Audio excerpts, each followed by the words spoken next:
Alright guys, what is going on? Oink here, and in today's video I'm bringing you an epic battle from a recent WRS event that I was racing in. As you can see here, the battle starts with us both coming out of our second and final pit in a 33 lap one make race with the Nissan GT-R.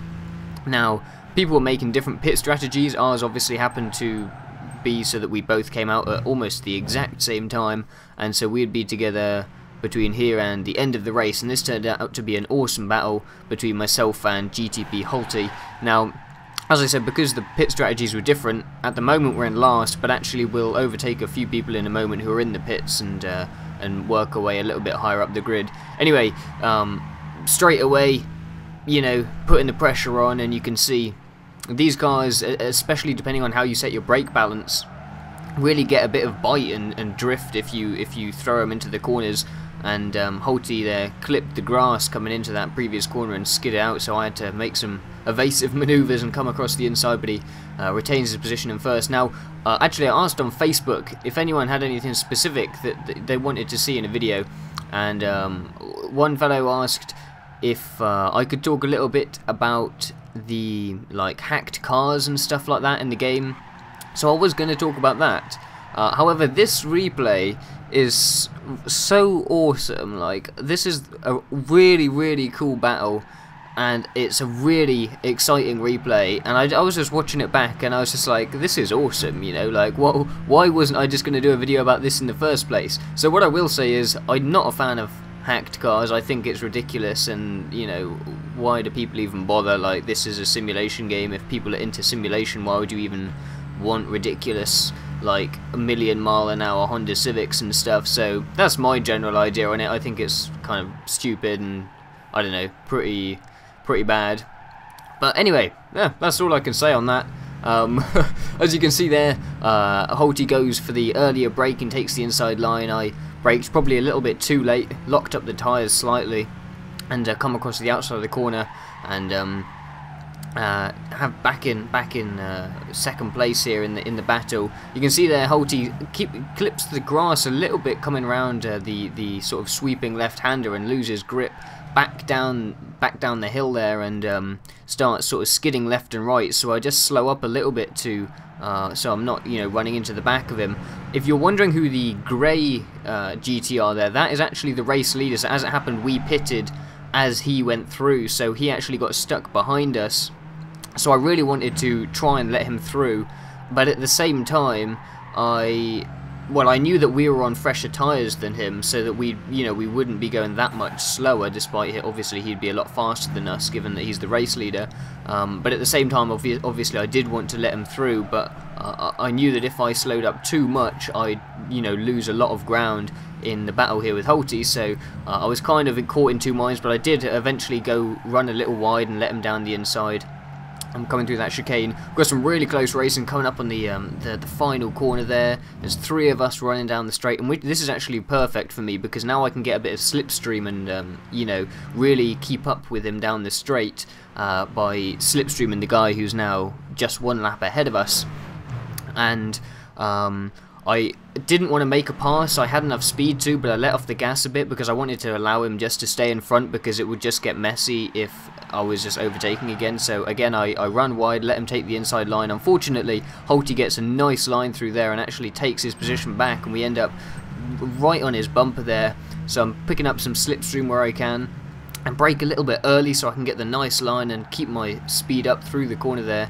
And again, he runs wide just a little bit for the second lap in a row, and clips into that grass, which allows me to dash in the inside here. So now we're neck and neck coming through this sweeping right-hander. I think I actually brake forwards here, but then he's got the inside line, so I have to concede the position, brake in early, and then we're back across. So we're just like switching across left and right.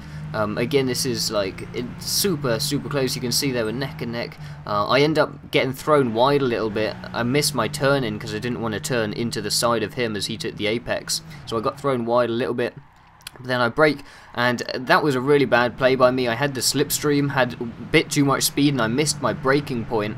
And to avoid just running right into the back of him, I basically just turned across the inside of the corner. And he obviously has, you know, good awareness. He saw that I was coming across the inside there, so he slowed up a bit. I passed in front of him and then ran wide and allowed him to pass back through me. And obviously, because it was an illegal pass, it wasn't good racing by me at all. So that was good awareness from him there, and I was just doing my best not to cause any sort of accidents there. Fortunately managed to just scrape through on the inside, but I'm back in second place in the battle again here, but with the slipstream down the straight. Now coming into this straight, he was tending to take the inside line here, the right hand side of the track. I was tending to take the outside line and cutting across the inside of the corner, but this time I take the right hand side. I see he's got a little bit more speed than me though, so I brake a tad earlier and let him take the run in there, but sadly he actually runs wide on that one. So if I had actually stuck to my braking point, I would have been able to hold the inside line and probably would have come out of that corner in first place, or I say first place, I'm referring to this particular little battle that we're having. Again, he seems to take that one quite wide and then accelerate through the second half of the corners, so I can generally make up quite a bit of speed coming through there.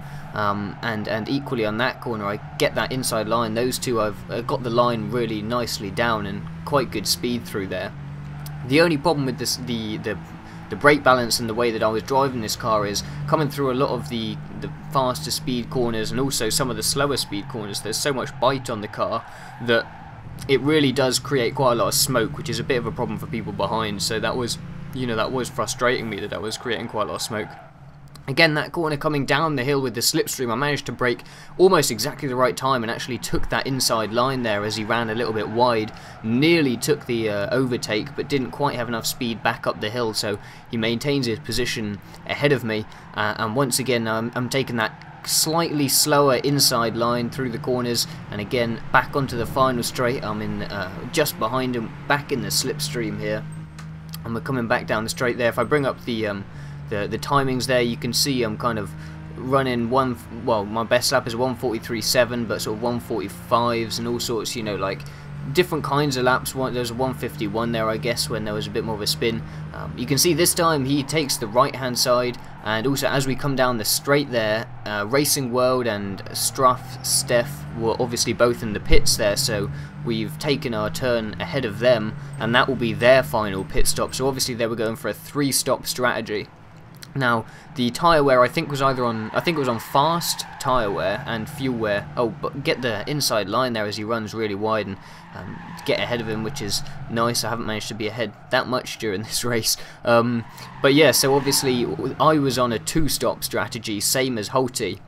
Those guys and a couple of others were on a 3-stop, so obviously they'll have better overall tyre grip throughout the race, but of course the extra stop means that there'll be more time spent in the pits. I believe some people actually went for a 1-stopper, so just really killing the tyres, making the 1-stop. It's harder to judge with the fuel, of course, because you have to figure out your own fuel when it's on fast. It doesn't, auto-generate the amount of fuel you need like it does on normal. So really, a lot of enjoyment and interest, sort of, the excitement of this can come down to pit strategy, because people aren't always in one tight group, because they'll be running different strategies, and sometimes people might run out of gas or all sorts of things like that, and there can be some really exciting finishes, with the gas there. You can see I'm creating a lot of smoke running straight back into Holty's face. I really felt bad, like I don't know, I guess I was just pushing the car a little bit too much around some of these corners, and it wasn't horrendous. I never fully drifted or anything like that. It wasn't like an absolute smoke screen, but maybe just enough to put someone off in a corner, so hopefully that wasn't causing too much of a problem for Holty. Again, as you can see, he takes the inside line there. I'm taking the outside. You can see the brake pads are just glowing red. These are super like intense braking down that into the final corner, and again I get the inside line but don't quite have enough speed. I think Holty went into the runoff area there, so I actually managed to hold a little bit more speed, which is slightly unfortunate for me. And he gets back in front of me again. Now again, as I said before, taking that slightly more inside line seems to be slightly quicker through there, even if it holds a little less speed, and I can gain a few extra meters on him there, really bringing it tight again up to the bumper here. And coming up to the last lap here, this is actually the last lap of this battle, and you'll see why in a moment.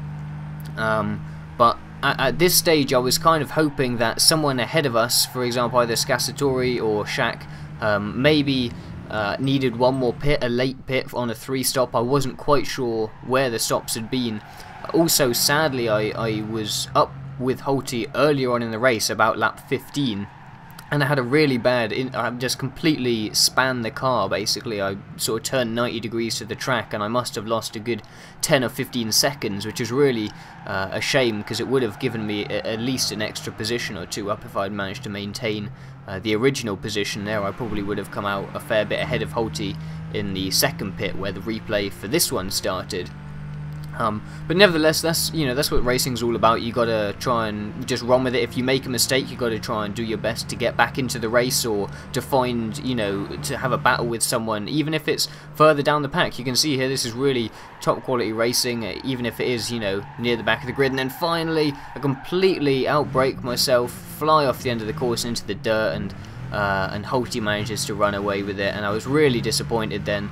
I did manage to hold 10th place. You can see Racing World and Steph, I was, fair enough ahead. You can see Racing World actually coming out the back corner there, but a bit disappointing, but still nonetheless an amazing battle there. Really nice racing, all clean throughout as well, and I think in the end I ended up in 9th maybe, because I think someone ran out. I think Scassatori might have run out of fuel, but an 8th or 7th place finish would have been awesome. But nonetheless, I hope you guys enjoyed this video. I hope you thought that replay was as epic as I did. Really fun race, and I'll catch you guys later. Peace.